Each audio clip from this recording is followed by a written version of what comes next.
이번에는 국제 이슈 가운데 몰랐던 사실을 파헤쳐보는 패스코드 시간입니다. 요즘 북한 김정은 위원장이 핵 무력이라는 단어를 자주 사용하면서 위협적인 발언을 하는 횟수가 점점 더 늘고 있습니다. 핵무력을 포함한 모든 물리적 수단과 역량을 동원하여 남수선 전 영토를 평정하기 위한 대사변 준비에 계속 박차를 가해 나가야 하겠습니다. 핵이라는 단어는 우리 한반도는 물론이고 전 세계인들에게도 언제나 뜨거운 이슈인 것 같습니다. 그래서 준비했습니다. 오늘은 핵무기와 핵 개발에 대해서 미처 몰랐던 사실들을 이야기해 보려고 합니다. 오늘의 주제는 암호명, 무궁화꽃이 피었습니다. 입니다. 핵무기 핵 개발에 대해서 본격적인 이야기를 하기에 앞서서 썬킴님께 제가 부탁을 하려고 합니다. 조금 전에 저희 알파고 3분 세계일주 했잖아요. 썬킴의 3분 핵 역사를 들어보고 싶습니다. 자, 일단 핵 개발은 어디서부터 시작하냐면 1939년 1월 히틀러가 2차 대전을 일으키기 직전에 오토 한씨 아니에요. 독일 사람입니다. 그걸 히틀러에게 보고를 합니다. 히틀러는 이걸 당장 무기화하라 하라고 명령을 내려요. 네. 이른바 우라늄 프로젝트가 시작됐는데 이 소식이 미국에 있는 망명 중이던 유대인 과학자들 귀에 들어가요. 그래서 나치 독일이 핵무기를 개발하기 전에 우리 미국이 먼저 개발해야 된다 하면서 루즈벨트 대통령에게 편지를 보냅니다. 우리가 먼저 개발하자. 우리가 알고 있는 아인슈타인 등등등의 과학자가 등장을 해요. 네. 그래서 시작한 것이 이제 맨하탄 프로젝트거든요. 첫 번째로 인류 최초의 핵무기를 개발하라. 그래서 오펜하이머 등등의 과학자가 이제 투입이 돼가지고 1945년 7월 16일 뉴멕시코 사막에서 인류 최초의 핵 실험이 성공이 됩니다. 그리고 이게 7월이잖아요. 바로 몇 주 후에 히로시마와 나가사키의 인류 최초의 핵 투하가 이제 실시가 되죠. 그런데 트루만 대통령이 이렇게 생각했어요. 소련도 핵 개발하려면 적어도 10년이 더 걸릴 것이다. 그래서 1959년 이후에 개발할 것이다. 라고 생각했는데 클라우스 폭스라고 하는 스파이가 정보를 빼돌려가지고 1949년 소련도 핵 개발에 성공을 합니다. 이걸 보고 있던 마오쩌둥이 이른바 양탄 일성 프로젝트에 들어가요. 양탄, 원자탄과 수소탄, 그리고 일성, ICBM, 대륙간 탄도미사일을 우리가 만들겠다 해서 1964년도 중국도 핵 개발에 성공을 합니다. 네. 이걸 보고 있던 옆에 있던 인도가 뭐야, 60년대에 중국과 국경 분쟁을 했거든요. 그렇죠. 네. 그땐 적국이었어요. 네네. 바로 국경을 맞대고 있는 중국이 핵 개발했지 않습니까? 우리도 핵 개발하자 하면서 미소 짓는 붓다. 아, 그 이름이 참, 네. 오묘해요. 네네. 그래서 미소 짓는 부처 핵 실험에 성공을 합니다. 그런데 인도가 핵 개발을 했어? 바로 옆에 있던 또 인도의 또 라이벌이라기보다 이보다 더 적국은 없다. 네. 파키스탄이 너희도 개발했으면 우리도 개발하겠다 라고 개발을 합니다. 이게 1998년도고 네. 끝! 썬킴의 3분 역사. 우리 같은 경우는 북한의 핵실험 때문에 약간 그 트라우마도 있는데요. 그 여러 가지 종류도 있고 국가마다 전혀 다른 또 핵무기를 갖고 있기 때문에 그 위력을 상상하기도 또 말하기도 굉장히 좀 어렵습니다. 그래서 오래전에 그 히로시마에 있는 그 원폭 피해자 그 위령관을 가봤었어요. 거기 아마 한국에서도 그 시설을 방문하신 분들이 가장 인상적이었다라고 꼽는 것이 어떤 게 있냐면 인영의 돌이라는 게 있습니다. 사람의 그림자의 돌. 저도 그거 보고 굉장히 충격을 받았었는데 정확히 말하면 그림자가 아니라 사람의 흔적이에요. 이 계단참 같은 그 돌 위에 앉아있던 사람이 원자폭탄이 터지는 순간 말 그대로 분자 수준으로 분해가 됐다라고 하는데 한마디로 그 순식간에 다 불에 타 없어지면서 그 사람의 형상이 돌의 흔적으로 남았던 거예요. 굉장히 끔찍하고 인류 모두가 다 그림자로만 남을 수 있는 위력이다. 여기서 너무나 핵폭발이 크게 발생을 하면은 이게 뚫고 지구를 통과해서 반대쪽으로 이게 나온다거든요. 네네. 그러니까 미국에서 이게 발생하면 뚫고 차이나 중국에서 이게 분출된다가 차이나 신드롬인데 당시 이제 차르 본바가 터진 다음에 반경 100km 안에 있던 사람들이 다 화상을 입었어요. 그리고 그 300km 떨어져 있던 핀란드에 있던 유리창이 다 깨지고 이 충격파가 지구를 3바퀴 돌았습니다. 그 이후에 소련도 우리가 뭘 만들었지 너무 두려운 나머지 제2의 차르 본바는 못 만들고 있어요. 네. 이번에는 키워드 토크를 이어가 볼까 합니다. 좀 더 원활한 대화를 위해서 핵무기의 탄생부터 핵무기의 확산 그리고 핵개발 실패 사례까지 이렇게 크게 세 파트로 나눠봤습니다. 그래서 시기별로 여러분들이 생각하는 어떤 키워드, 여러분들이 생각하는 당시 어떤 기억들, 지식들 함께 나눠주시면 좋겠습니다.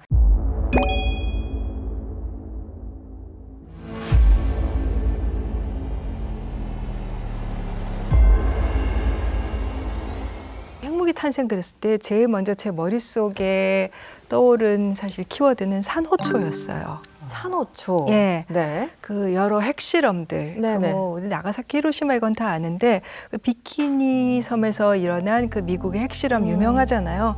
그때 뭐 수많은 주민들 짐짝처럼 이섬저 섬으로 보내졌다가 결국은 거린 불황아처럼 살게 만들었던 그것도 그렇고, 그다음에 또 태평양에 그 무르로아 환초라는 섬이 산호섬이 있어요. 네. 거기서는 프랑스가 핵실험을 했는데 이게 사실은 그때도 거기서도 버섯구름이 솟아올랐는데 당시에 프랑스의 샤를 드골 대통령이 너무 아름답다라고 말을 했다고 해요.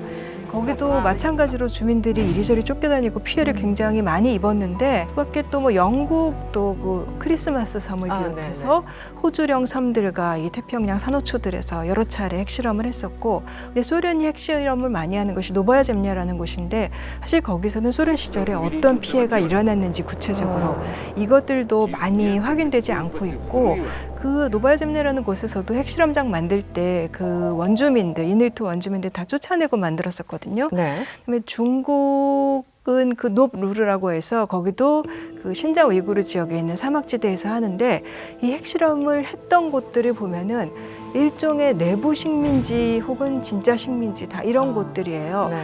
그래서 핵실험의 역사는 무기 개발의 역사인 동시에 원주민들을 쫓아낸 이런 내부적인 탄압, 강제 이주, 그것의 역사더라고요. 흥남부두. 흥남. 그 의외라고 생각하시는 분들도 좀 계실 텐데 그렇죠. 설명해 주시죠. 당시 이제 일제가 그러니까 모든 2차 대전에 관련된 국가들이 어느 정도는 핵 개발을 추진했었어요. 네네. 독일도 마찬가지고 일본도 마찬가지였습니다. 근데 일본이 1945년 2월 도쿄 대공습 이후에 네. 그거를 개발하고 있던 연구소가 다 파괴된 거예요. 그래서 제2의 이런 생산 공장이 어디 있을까 하다가 한반도에 있는 아시다시피 전력 생산은 다 대부분 다 이제 그 북쪽에 있었거든요. 특히 이제 흥남 지역이에요. 네네. 여기에 있는 전력 가지고 핵 개발을 함경도 지역에서 해보자라고 네. 실제로 추진을 했어요. 아, 그렇군요. 저는 기술 유출이 제일 눈에 들어오네요. 기술 유출 네. 어떤 부분인가요? 왜냐하면 그 파키스탄 핵 개발이 나오는데 파키스탄 핵 개발의 그 중추 역할을 한 사람이 AQ 칸이라고 그 핵과학자입니다. 네, 이 칸 사람- 박사라고. 칸 박사라고 네. 하죠. 그래서 칸 네트워크라고 해서 북한이나 이란이 어떻게 이렇게 핵 개발을 성공할 수 있었냐? AQ 칸이 그 네트워크에서 많이 지원을 해줬다라고 얘기가 나와서 저는 이게 생각나고, 뭐 AQ 칸 박사를 간단히 설명하자면 네. 파키스탄 과학자고 이제 유학파죠. 그리고 이제 네덜란드에서 가서 이제 그 핵 연구소에서 있으면서 그런 그 여러 가지 핵폭탄에 필요한 기술들을 다 빼돌려서 파키스탄 핵 개발에 네. 큰 역할을 했죠. 그래서 국민적 영웅이 됐는데 이 소위 말해서 이 AQ 칸 박사가 자기가 그 빼돌린 그 자료를 자기만의 그 네트워크 블랙마켓 그 시장에서 해서 지금 뭐 여러 가지 밝혀지는 게 뭐 이란의 여러 가지 그런 원심 분리기라든지 아니면 그런 것들, 그다음에 뭐 북한에서 이런 것들이 AQ 칸 그 박사가 파키스탄 핵 개발을 했을 때랑 상당히 유사하다라고 해서 기술 유출, AQ 칸 박사, 그다음에 AQ 칸 박사의 네트워크. AQ 칸보다는 압둘 카디르 칸이라고 하면 더 좋을 것 같고요. 맞습니다. 그래서 사실은 기술 유출이 한때는 남아공에서 이스라엘하고 이란 간첩들이 네. 이란 스파이들을 서로 죽이고 그랬거든요. 네. 근데 왜 남아공이냐? 핵무기를 유일하게 배기했던 나라는 남아공이에요. 그래서 남아공에서 배기했다 보니까 거기서 핵이랑 관련된 인사들이 있었을 거 아니에요. 네네. 그럼 이제 이란이 그 사람들이랑 접촉을 해가지고 정보를 빼려고 했는데 이걸 알게 되는 이스라엘에 가만히 있을 수가 없어요. 그리고 우리가 잘 모르긴 한데 사실 남아공에서 어마어마한 유태인 인구가 있어요. 그 예전에 식민지 시절 때부터 남은 유태인들이 계시긴 한데 네. 그래서 엄청나게 스파이들의 전쟁의 장소였어요, 남아공이. 다 이유가 핵 개발이랑 관련된 정보를 빼돌리고 싶은 이란하고 네. 그걸 막으려고 하는 이스라엘 때문이었어요. 네, 지금 여러 나라에서 핵무기를 갖고 있고 혹은 갖고 있는 것으로 추정됩니다. 그러다 보니까 딱 드는 생각이, 연구원님, 기술적으로만 봤을 때 핵무기라는 게 굉장히 어려워서 웬만한 나라가 만들 수 없는 그런 기술인가요? 요즘 어떻습니까? 그렇지는 않죠. 이제 네. 그 핵무기의 이제 3대 요소로 얘기하는 게 이제 핵 물질, 네. 그다음에 격발 시스템, 네. 그다음에 투사 수단입니다. 그러니까 뭐 북한은 투사 수단이 없으니까 핵 배낭도 이렇게 들고 나와서 핵 끓여줄까 하는데, 근데 어찌됐건 핵 물질을 이제 두 가지로 만들 수 있어요. 플루토늄탄, 우라늄탄. 네네. 근데 왜 힘드냐면 이게 한번 땅 때려서 핵 분열을 한 번에 이렇게 딱 완벽한 연소가 돼서 해야지 그 원하는 수준의 핵 폭발이 일어날 수가 있는 거거든요. 그 격발이 되게 좀 중요한 그 실험입니다. 그래서 북한이 계속 핵실험을 했던 거는 네. 그 격발이 잘 안 됐기 때문에 그런 거예요. 소위 말하는 우리가 말하는 기술적으로. 더티밤. 그러니까 네네. 폭탄이 다 안 터지고 이게 남는 그것 때문에 그게 제일 그게 어려운 기술인데 핵 물질을 만드는 것 자체는 쉽습니다. 그 플루토늄탄은 정말 쉬운 게 핵 폐연료봉에서 사용된 거를 긁어내서 모으면 그게 핵폭탄 물질이 되는 거예요. 농축 우라늄탄은 그 격발이 쉽습니다. 그래서 농축 우라늄, 미국이 이란한테 너 농축 프로그램 갖지 마. 이게 IAEA에서 허용한 기술이면 또 이렇게 계속 압박을 하는 것은 우라늄 폭탄으로 사용되려면 이게 농축이 고농축이 돼서 90%, 92% 이상이 돼야지 그게 웨폰 그레이드, 그 핵무기에 사용될 연료라고 하는데 이 기술이 어려운 게 아닙니다. 그냥 원심 분리기를 되게 많이 돌려서 3% 농축하는 거를 많이 돌려서 90%로 만들어내면 그게 핵물질이 되는 거예요. 그래서 네. 그러니까 자꾸 그 다른 국가, 특히 미국의 압박이나 그 로그 스테이트, 악의 축 국가라고 압박을 받는 국가들은 자꾸 절대 반지처럼 그런 저걸 갖고 싶다라는 욕망이 생기게 되는 것이죠. 그거보다 네. 더 중요한 게 네. 투발 수단입니다. 네네. 아니 뭐 핵무기를 만들었는데 그거를 뭐 돌로 던질 것도 아니고 핵배낭을 타고 이렇게 달려가서 이제 자폭을 할 것도 아니고, 그러면 이게 미사일에서 쏘던지, 그럼 미사일에 쏘려면 그걸 소형화시켜야 될 거고, 그럼 로켓에 싣는다, 그럼 핵탄두에 실어야 되니까 핵탄두에 실을 정도의 소형화도 되지만 그 투발 수단, 네네. 그걸 ICBM 만들어야 같은. 되니까 네네. 맞습니다. ICBM이든 SLM이든 그러니까 핵 기술은 어렵지 않다. 단 그것을 전력화하기에는 어려운 기술이다. 첨언하실 게 있으십니까 혹시? 기술적으로는 뭐 저한테 묻지 마십시오. 네, 알겠습니다.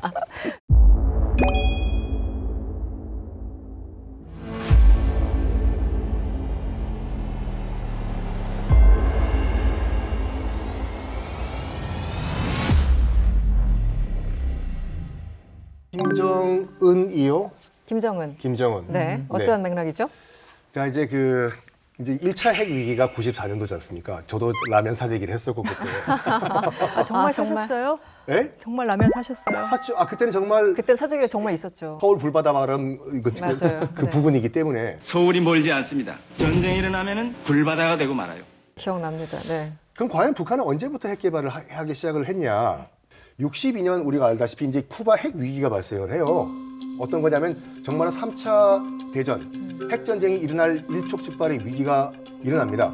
핵 군비 경쟁에 대해서 생각을 안 해본 국가는 없었을 그렇죠, 겁니다. 그렇죠. 당시 시대적인 배경을 본다면. 큰 계기가 됐죠. 네, 알겠습니다. 여러분 방금 그 설명해 주신 그 쿠바 앞바다에서 쿠바에서 이 미사일 사태를 다룬 영화가 있습니다. 13days라고. 아, 그렇죠. 네, 그 당시의 상황을 정말 자세하게 그리고 재밌게 그려놓은 영화이기 때문에 책 읽기 좀 귀찮으신 분들 그 영화를 추천합니다. 저는 이란 쪽을 옹호하려고 하는 건 아닌데 네. 이란이 지금 핵무기를 개발한다 뭐 한다 하고 욕을 많이 먹고 있지 않습니까? 근데 요거 하나 아시고 알려드리고 싶은 건 이겁니다.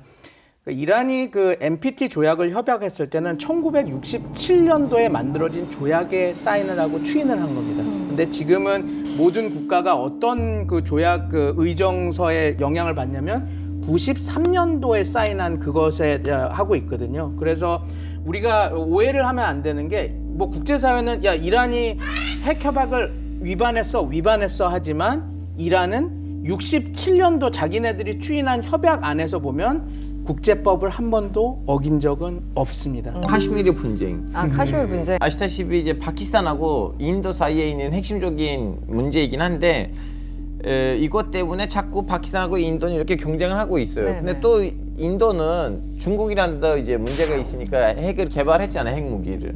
그때 이제 파키스탄 쪽에 있는 핵 과학자들은 네. 너무 실망하는 거예요, 소비 세계에다가. 아니 이걸 막으려고 했는데 그럼 왜 인도를 안 막았냐? 단순히 중국을 경제한다는 차원에서 네. 인도한테 이렇게 눈을 감는다고? 그럼 우리 뭐하러 이 질서를 지키냐 해서 그럼 우리 다 하겠다고 되는 거예요. 네. 사실 그때는 인도를 5개 국가가 합쳐서 막았었으면 제대로 특히 미국이 막았었으면 오늘날에 이 정도로 확산되지는 않았었어요. 저는 그것과 관련해서 키워드를 이스라엘로 이스라엘, 네, 또 또 빠질 얘기를 수 안 할 없죠. 수가 없죠. 제가 그 이스라엘은 원래 뭐 핵 다 갖고 있다고 알고 있는데 없단 말도 안 하고 있단 말도 안 하는 지금 이스라엘은 그렇게 하고 그렇게 하고 있는데 네. 그래서 제가 일전에 뭐 이렇게 뭐 자료를 찾느라고 그 유엔에서 나온 이스라엘과 관련된 주요 결의안들을 그 한 이스라엘 건국 이래로 걸 다 훑어봤어요. 그랬더니 그 중에 네. 80년, 81년, 82년 3년 연속으로 유엔 총회 결의안이 이스라엘의 핵무기 보유에 반대한다라는 것들이 나왔습니다. 네. 그런데다가 82년 결의안에서는 3년째 됐을 때는 왜 듣지 않느냐를 규탄하는 내용과 함께 그 다음에는 중동의 비핵지대를 설립하자 이런 이야기가 나와요.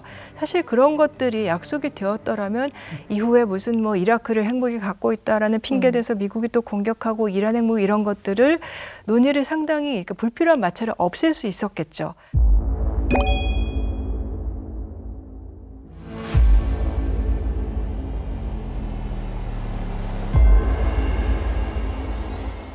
저는 이휘소랑 전두환 하겠습니다. 아, 네네.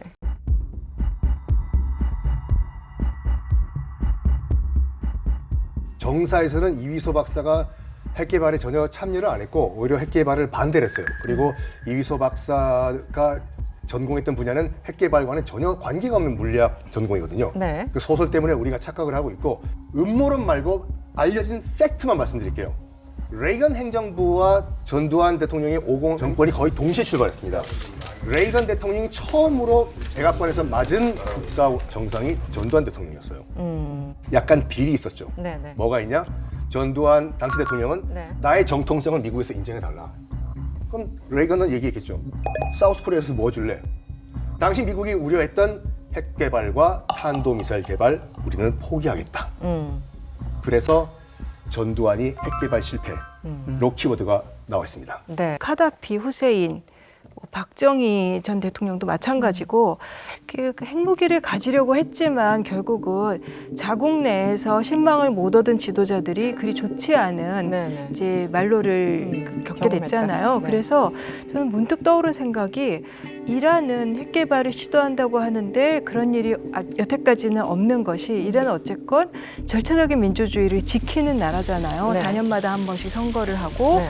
정권이 교체되는 나라. 그냥 궁금해지네요. 북한은 어떻게 될 것인가. 북한은 항상 그렇죠. 그 핵무기, 핵 개발을 포기했던 나라들의 말로가 좋지 않았다. 그렇기 때문에 본인들은 개발해야 된다. 이런 논리를 주장해 왔죠. 북한이 그렇습니다. 는 걸프 전쟁과 후세인을 엮어서 키워드가 생각이 나네요. 그리고 이거 역시 보면 중동으로. 예, 네. 1차 걸프 전쟁 일어나서 쿠웨이트를 침공해서 이제 그 유엔 연합군이 들어가서 사담 후세인을 쿠웨이트에서 축출하지 않습니까? 그 과정에서 이제 그 미국이 놀랐습니다. 국제사회가 왜? 이라크가 사담 후세인이 핵 개발을 상당 부분 진척을 했었거든요. 네. 들어가서. 그래서 근데 되게 놀라운 거는 그때 당시 이라크가 그러면 IAEA나 NPT에 검열을 안 받고 있었느냐? 아니 검열을 받고 있었습니다. 검열을 받고 있었음에도 핵 개발을 일어난 걸 보고 그때 국제사회와 NPT, IAEA가 네. 새로운 의정서를 써서 모든 회원국한테 사인을 하게 하자. 그게 만들어진 게 93+2 에디셔널 프로토콜이거든요. 알겠습니다. 핵무기의 역사, 개발의 역사부터 실패 사례까지 다양하게 들어봤습니다. 여기서 마지막으로 제가 좀 질문을 드리고 싶습니다. 안보리 5개국, P5라고 하죠.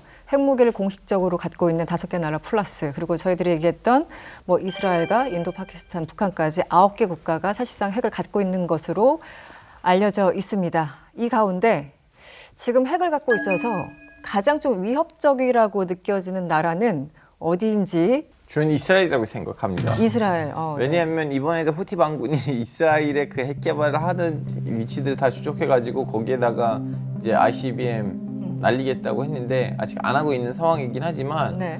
이스라엘이 그러면 오직 예멘에만 공격을 할 것인지 아니면 어차피 나는 하마스 때문에 이미 욕을 먹고 있는데 이란까지도 건들리는 거 어떨까? 왜냐면 예전에도 여러 번 이스라엘의 전투기들이 이란에 있는 핵 개발하는 데들을 좀 약간 공습을 한 적이 있었거든요. 그래서 저는 중동이라고 봅니다. 네. 요거랑 연계해서 이스라엘 하겠습니다. 이스라엘, 이란. 예, 왜 그렇게 하냐면 이란만 제가 자꾸 얘기를 하면 이란이 무슨 완전 적성국이라고 느껴지기 때문에 제가 얘기하는데요. 왜냐하면 이스라엘이 핵무기를 갖고 있기 때문에 그런 전력 비대칭이 생기면서 이란이 핵을 갖기를 원하는 거거든요. 네네. 그래서 국제사회 전문가들이 그렇게 얘기합니다. 왜 이런 문제들이 생기느냐? 핵 불균형 때문에 안보 위협 때문에 이제 핵 경쟁, 군비 경쟁이 생긴다. 그 원인은 이스라엘이니까 우리가 진짜 아주 허심탄회하게 이스라엘 너 핵 포기해. 그렇게 하면 어느 정도 핵 비확산이 여기서도 이루어질 거예요. 왜냐하면 그래야지 이란한테 더 강력한 제재를 할 수 있기 때문이죠. 이제 계속 이스라엘 이야기가 나오는 게 그 이스라엘이 그 비대칭적인 한마디로 자기네가 압도적 우위니까 그 핵무기를 최후의 수단으로 쓰려고 할 수도 있다. 뭐 그래서 뭐 삼손 계획이다. 그래서 네. 몇 개 이렇게 소문이 났던 그런 계획이 있었어요. 뭐 삼손 옵션이다라고 하는데 네. 근데 지금 상황이 이스라엘이 그렇게까지 도발을 할까 그렇게 보이지는 않고 저는 여기서는 가장 위협이 되는 나라, 핵무기 가진 모든 나라라고 생각을 합니다. 네. 저는 일단 역설적으로 북한이 가장 안전한 나라라고 생각을 해요. 역설적으로. 그러니까 네. 그걸 역설적으로 보여주는 장면이 뭐냐면 ICBM 신형 ICBM을 공개하는 자리에서 딸 주애를 김정은이 데려왔잖아요. 그랬죠. 아빠는 분명히 이런 말 했을 거예요. 주애야, 이게 ICBM이거든. 핵탄두를 미국까지 날릴 수가 있어. 이거 너 줄게. 이거예요. 그 말은 뭐냐면 당장 안 쓰고 이거를 다음 세대 4세대 세습까지 물려준다는 얘기거든요. 그러니까 전략 핵무기는 그러니까 핵무기는 아시다시피 안 쓰는 무기예요. 이거 안 쓰는 쓰면 무기죠. 공멸이거든요. 누구나 다 알아요. 지금 러시아가 뭐 미쳤다고 지금 우크라이나에 계속 포탄만 쏘겠습니까 지금? 쓰면 공멸이라는 거 알고 있기 때문에 칼은 칼집에 있어야 칼은 칼집에 있어야 돼요. 큰 힘을 발휘할 수 그렇죠. 있죠. 세계 각국의 핵무기 개발과 관련된 이야기들을 나눌 수 있는 시간이었습니다. 언젠가 세계 모든 국가들이 핵무기 위협에서 해방돼서 마음 편히 살 수 있는 날이 왔으면 좋겠다는 생각을 잠시 해봤습니다.